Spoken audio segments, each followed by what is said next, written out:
إن الحمد لله نحمده ونستعينه ونستغفره ونعوذ بالله من شرور أنفسنا ومن سيئات أعمالنا من يهده الله فلا مضل له ومن يضلل فلا هادي له وأشهد أن لا إله إلا الله وحده لا شريك له وأشهد أن محمدا عبده وحبيبه ورسوله أما بعد فإن أصدق الحديث كتاب الله وخير الهدي هدي محمد صلى الله عليه وسلم وشر الأمور محدثاتها وكل محدثة بدعة وكل بدعة ضلالة وكل ضلالة في النار وبعد. Allahun Azza wa Jalla falenderojmë, për ti ndihmë dhe falë kërkojmë, dëshmojmë dhe deklarojmë se çdo herë se nuk ka Zot që meriton të adhurohet pas Allahut subhanahu wa taala, dhe dëshmojmë dhe deklarojmë se Muhamedi sallallahu alaihi wasallam është rob dhe i dërguar i Tij. S'ka dyshim se fjala më e bukur është fjala e Allahut dhe udhëzimi më i mirë është udhëzimi i Rasulullahut alaihi salatu wassalam. Të nderuar vëllezër, jemi në ditët më të mira, ditë të cilat i ka madhruar Allahu Azza wa Jalla në Kur'an, ditë të cilat i ka madhruar pejgamberi sallallahu alaihi wasallam në hadithe, po dhe janë ditë që i kanë madhruar të parët tonë muslimanët e mirë, duke adhuruar Allahun Azza wa Jalla sepse e kanë ditë ata shumë mirë se këta ditë janë ditë tregtie me Allahun xhalla xhelalu. Ka'b al-Ahbari rahimahullahu ta'ala ka thonë Allahu kur e krijoi kohën e përzgjodhi muajt e shenjtë, dhe nga muajt e shenjtë e përzgjodhi muajin Dhul-Hijja si më të veçantin, e nga muaji Dhul-Hijja i përzgjodhi dhe ditët e para të këtij muajit si ditët më të mira dhe më të veçanta. Ibn Umar radhiyallahu anhuma thot me një prej fjalëve të tia, lejse yawmun a'dhamu inda Allahi min yawmil jum'ati lejse al-ashr.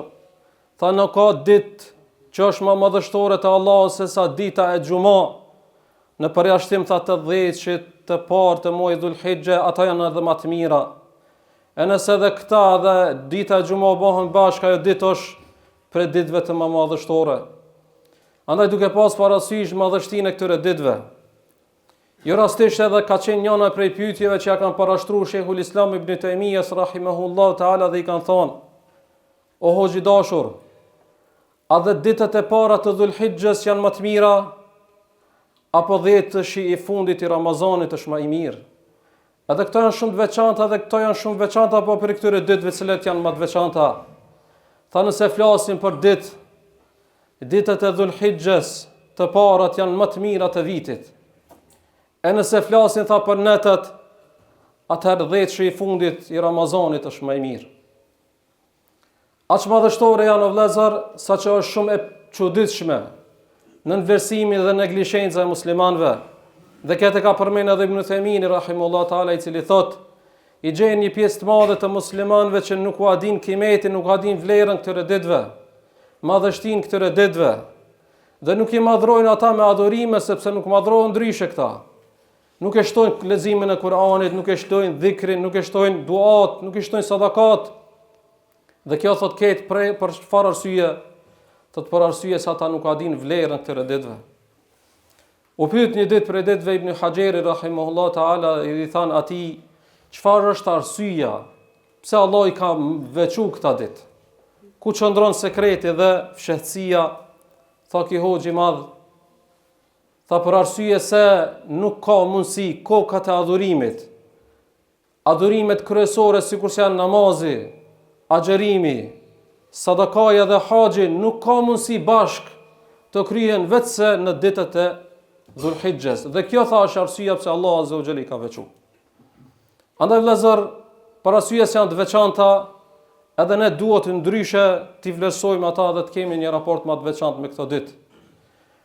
Gjysa shkoj, ka mbetë edhe gjysa e kësaj dhjetëshës, po të veçanti me disa adhurime duhet veçohet. Njëna që është shumë e rëndësishme për çat po e përmendim për së dyti, përveç hutbës së kaluar, është tekbiret, tahlilet dhe tahmidet. Me thonë Allahu Akbar, la ilaha illa Allah, Allahu Akbar, walillahi alhamd, sa më shumë. Mi po këta tekbire vëllezër janë dy lloje, janë të përgjithshme dhe të veçanta. Të përgjithshmet kanë filluar prej ditës së parë të këtij muajit dhe vazhdojnë deri në ditën e fundit të Bajramit. Disa tekbire të cilat janë të veçanta që bëhen pas namazit. E këta fillojnë me namazin e sabahut ditën e Arifës dhe përfundojnë me namazin e ikindis ditën e fundit të Bajramit. Këta janë tekbiret. E dyta, duhet veçohen këta ditë me agjerim, nëse ki mundësi. Aq sa ki mundësi për ditëve, ama ditën e Arifës mos e le. Për arsye të hadithit madhështor ku tha pejgamberi sallallahu alaihi wasallam, ahtasibu ala Allah an yukaffira as-sanata al-madiya wal-baqiya. Ta shpresoj që Allahu azza wa jall me agjerimin e ditës së Arifës, Arafatit, t'i falë, t'i shlin gjunahet e vitit kaluar dhe atij që vjen.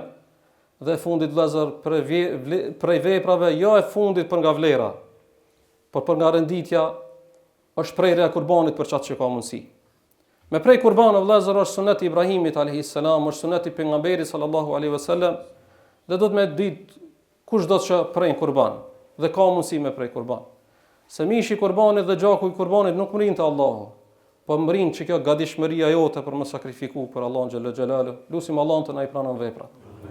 Lutim Allahun azza wa jalla na bën musliman besimtar që u adim vlerën dhe i madhërojmë këto ditë. Jo vetëm me zemër dhe jo vetëm me gjuhë, po edhe me vepra me madhërim. Lutim Allahun azza wa jalla të na i pranon. Aqulu qawli hadha wastaghfirullaha li wa lakum wa lisairil muslimina min kulli dhanbin fastaghfiruhu innahu huwal ghafurur rahim. Alhamdulillahi wahdah, wassalatu wassalamu ala man la nabiyya ba'dah. Inna Allaha wa malaikatahu yusalluna ala an-nabi. Ya ayyuhalladhina amanu sallu alayhi wa sallimu taslima. Allahumma salli ala Muhammadin wa ala ali Muhammad kama sallaita ala Ibrahim wa ala ali Ibrahim fil alamin innaka Hamidun Majid. Allahumma barik ala Muhammadin wa ala ali Muhammad kama barakta ala Ibrahim wa ala ali Ibrahim fil alamin innaka Hamidun Majid. اللهم اعز الإسلام والمسلمين وأذل الشرك والمشركين ودمر أعداءك أعداء الدين يا رب العالمين. ربنا آتنا في الدنيا حسنة وفي الآخرة حسنة وقنا عذاب النار. اللهم أعنا على ذكرك وشكرك وحسن عبادتك. إن الله يأمر بالعدل والإحسان وإيتاء ذي القربى وينهى عن الفحشاء والمنكر والبغي يعظكم لعلكم تذكرون. أقم الصلاة.